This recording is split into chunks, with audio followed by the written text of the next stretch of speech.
Stacy Zamperini. I have been a teacher in the town of South Kingstown for about 15 years. I was a teacher prior to that for about 5 years, so this is my 20th year surviving. I do have my master's in education. I started out the first 14 years as a special educator. Never once actually having a child with epilepsy until my daughter began having seizures. So for me, I wasn't one of those teachers that helped a parent through that ordeal at first. I didn't actually start helping parents with epilepsy until I started to go through it myself and feeling very, very alone. So I have been impacted by epilepsy for now 11 years, maybe going on 12. My daughter is now 16. Just so a beautiful 16-year-old, yes, absolutely. And she's getting her driver's license, so it can happen. God help us all. So I'm not ready for that. So just a little gauge, have we been dealing with epilepsy for under 5 years or under a year, or are we some seasoned parents out here who have been dealing with it for a very long time?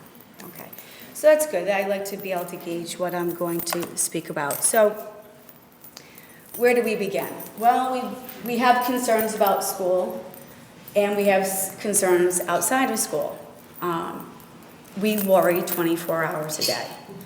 That is our job. And when you have a child that's brought to you, and you are under the assumption that nothing's wrong with that child, and then something very scary happens, like having their first seizure or their second and third and fourth and so on, your life turns around on you before you can actually blink an eye. So your first concern, and for me, because my child was actually in kindergarten when she had her first seizure, for some parents, your concern outside of school might be first. But for me, this is from my perspective. So I was very concerned about safety, trust, control, change, understanding reasonable accommodations, and I'm going to talk about that. The main idea of any plan is quality of life. Your 504, IEP, IHCP, we can throw another acronym up there if you want it. And overwhelmed by school jargon. When my daughter was first diagnosed and we went to the school and we had our first 504 meeting, my husband and I left, and he said, if you weren't there, I would have thought I was in another country with the amount of language that's going across the table. So again, a lot of what Doctor has already spoken about, have somebody there with you that can help decipher, because it can be very overwhelming going to that first meeting, especially if the diagnosis is new, the child's behaviors are new, and now you have to go and try to navigate through an entirely new system. When your son or daughter was just a typical child just yesterday. Reasonable accommodations. When my daughter was first diagnosed, I wanted to put her in that bubble. And in fact, I think I did a very good job doing that. I didn't let her go outside. I didn't let her be more than 2 feet away from me. I put her back in my bed. I would introduce her as, hello, this is my daughter Megan, she has epilepsy.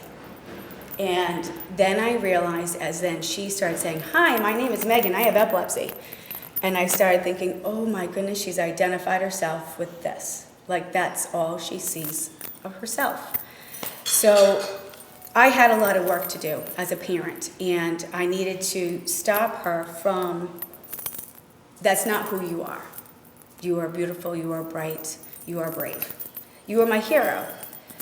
So from that point,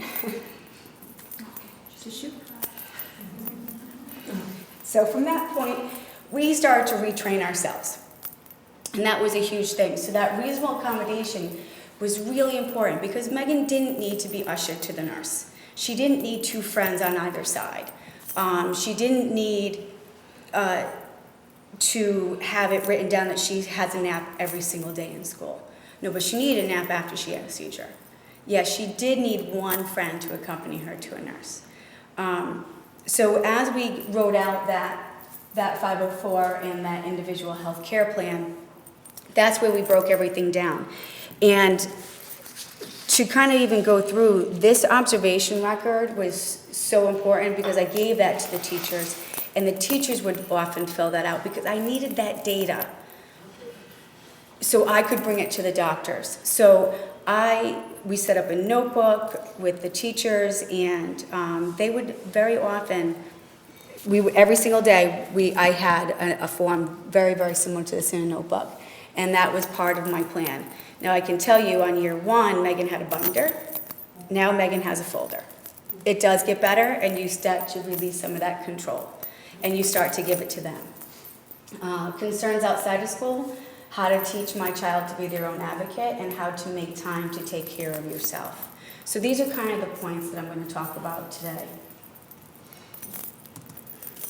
School. Is there a plan in place? Have you been trained through the school nurse teacher? And these are things that you need to bring to your parent-teacher conference. What if you're absent? How do you decide what a seizure is? How to improve attention without fatigue? How do we transition back from an absence without causing anxiety? And how do we become an equal part of a team? So to speak a little about this, I was very fortunate. My daughter was part of the South Kingstown school system as well. So many of the nurses and the teachers were also my colleagues. So I had an advantage. I wasn't walking into a building of strangers. That's not always the case. And as I'm learning, because now I've only taught up to the middle school, and now she's in high school, and I know no one. So I'm finally on that playing field, and I'm like, this is awful. I don't like this at all. And Megan once asked me, she's like, are you just going to follow me to the high school? I'm like, no, I'm done. So here we are. You need to figure out, what is the plan? Did it carry through? Not every school has the same plan, just like not every doctor gets that communication. I went from having a 4-page plan through elementary and middle school to 2 lines at the high school. And they're next to her name. So there's every single kid with a disability on one chart, and it says, Megan, seizure. That's it. Like, wow, that's what I get. Now, so what I have to do is I have to then help my daughter then learn how to advocate for herself. And we're going to get into that a little bit more. Because as they transition up, your job and your role definitely changes. Have yourself open to your teachers, because I encouraged and welcomed and felt really good when I got that phone call at 5 o'clock at night saying, Megan did this today. Was that a seizure? Well, actually, yes. As Megan's describing that the floor was moving under her. Megan had a lot of very complex partial type seizures, even though she had a generalized seizure disorder. So for her, things looked different. Every seizure was different. They never looked the same. Just when I thought I had it, she would change them on me.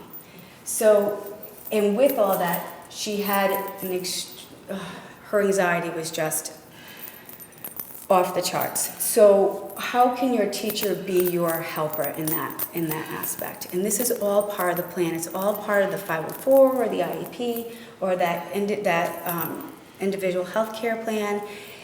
That's where it's all written down. Coming prepared with these questions to your parent-teacher conference is only going to make that 20 minutes that you have with your teacher that much more.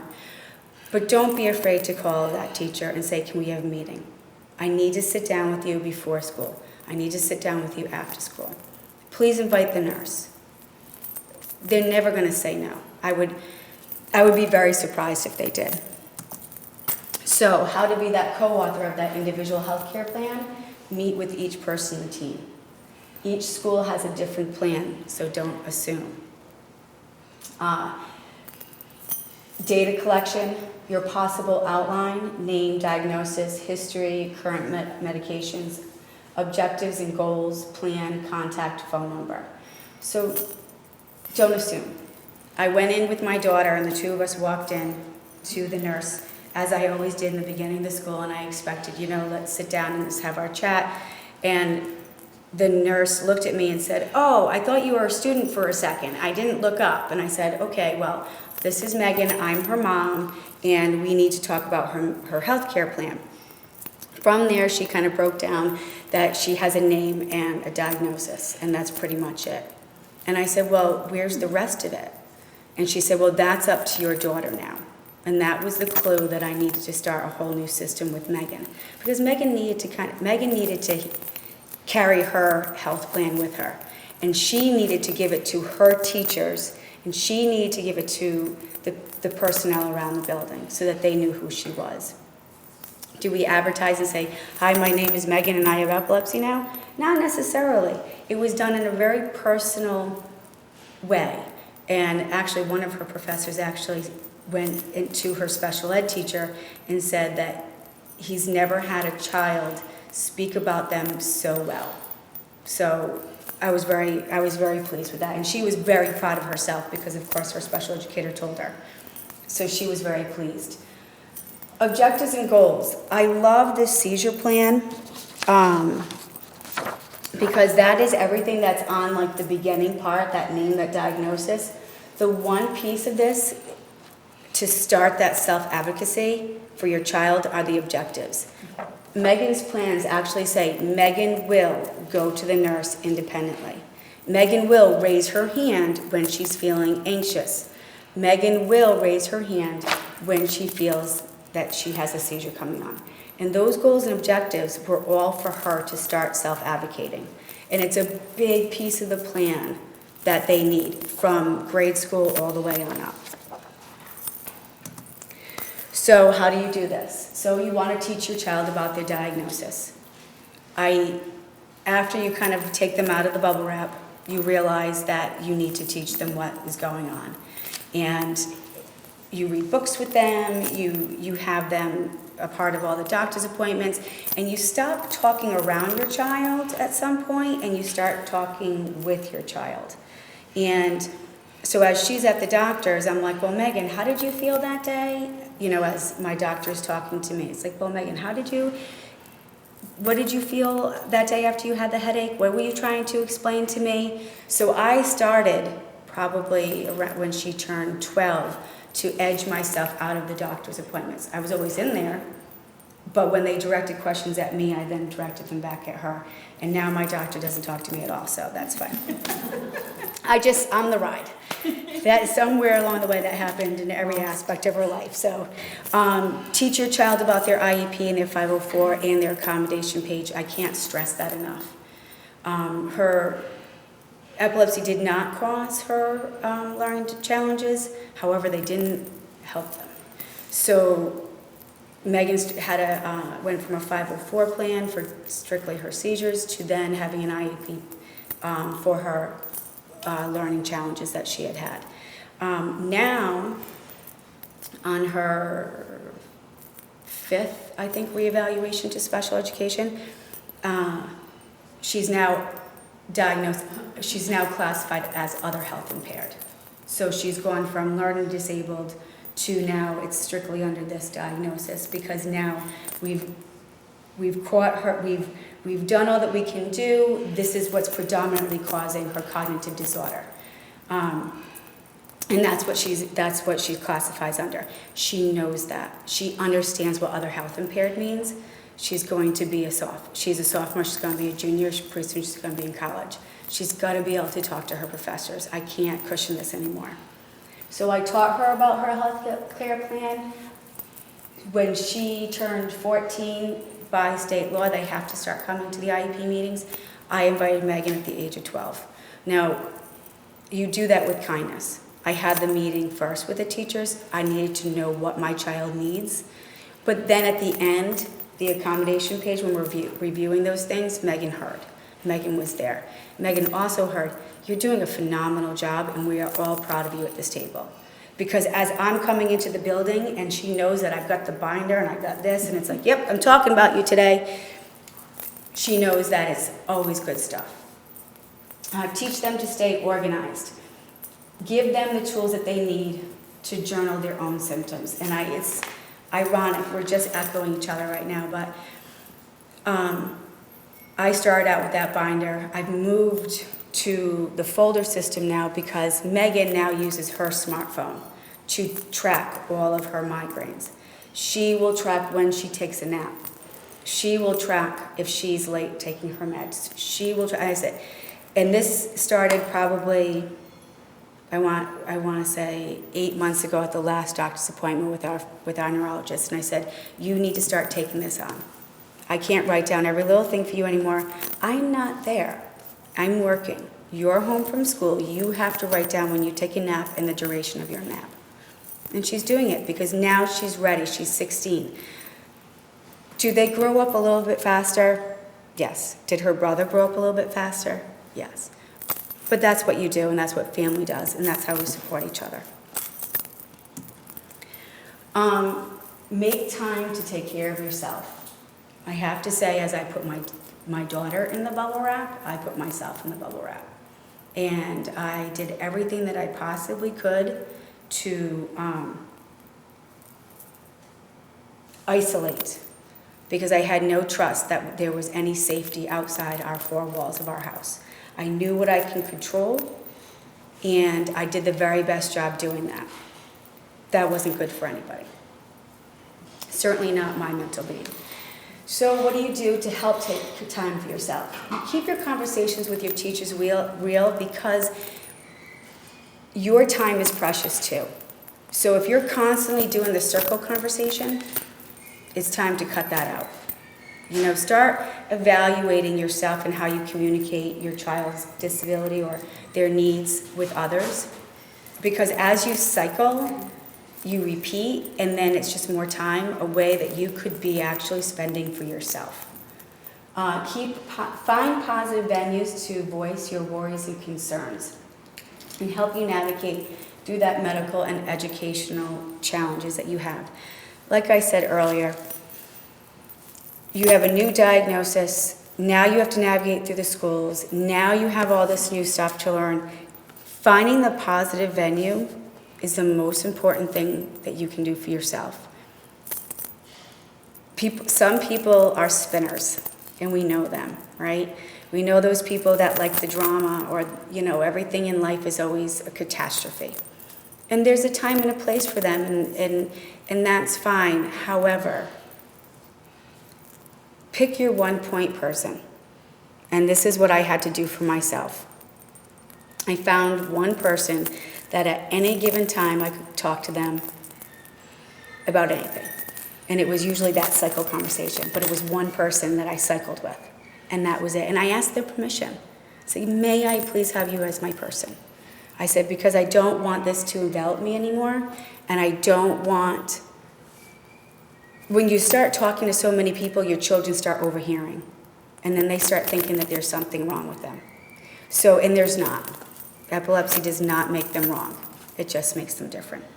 So find a local support group. A long time ago, Rick and I sat down with Deb and created Discovering My Epilepsy, and now it's huge. Wakefield, Newport County, Lincoln, Warwick. We've handed the reins over to the Matty Fund, and they've done a phenomenal job. Finding support groups that are positive and aren't set up like the old-fashioned, hi, my name is. And then you go through that first seizure over and over and over again. That's not helpful. You need to move past the first seizure, and now you need to move on to something else. You need to move on to the plan, how you're going to make yourself better and how your child's going to feel better, and how you can make your family dynamic in their life better. Maintain a journal of concerns and questions that you have for your teachers and doctors. Turn to the educational team in your building and creating an accountability system for the staff for your children. And that is super important because you don't want to give them those forms. I chuckled when you said that about the forms. It's not me who doesn't fill out the forms. I love all my teachers, but you know, I'll give them those forms and it's 7 weeks later. And I know they're super busy because I'm a teacher too. I get it. I so get those forms are a nightmare. But give them back to the parents on time. Hound them. Have you finished those forms yet? Have you done it yet? Hold them accountable. If you are desiring this checklist to be handed out or filled out daily so you can bring it to your neurologist, hold them accountable. Put it on their IEP. Put it on their 504 plan. Put it on their individual care plan. Make them accountable. They're not going to think you're a bad guy, but sometimes we need some federal backup to say, it's in this document, you have to do this for me. It's why we have them. And it's not to be, you're not the big bad guy, it's just holding everybody on the team accountable so we all have the same idea in mind, which is the safety of your child. And find that person that you can trust to relieve you from your duties. My point person, my person that I confided in, that was my person. And then it got to a point where, I had a neighbor. I would watch her kids, she would watch mine. Are you sure? Are you sure? Are you sure? Yeah. Go for a walk. Go for a run. And it all started with a small seed. And just finding that 30 minutes, sometimes it was just to sit. As she took my children over to her house, I sat on the couch with the dog. That's all I did. Started out small. Then I could venture into going outside for a walk with the phone. Then I could go to the store with the phone. So being that you're really never truly away from your child, trust the plans that you have in place. Okay, it does get better for those who are really new at this right now. It does get better. You do manage because you realize that by isolating yourself for so long, you're just missing out on a lot. Okay. So that is it. And if you need to, or you want to ask me any questions later on today, after Kathy's presentation, I will definitely be around. So thank you very much for your time.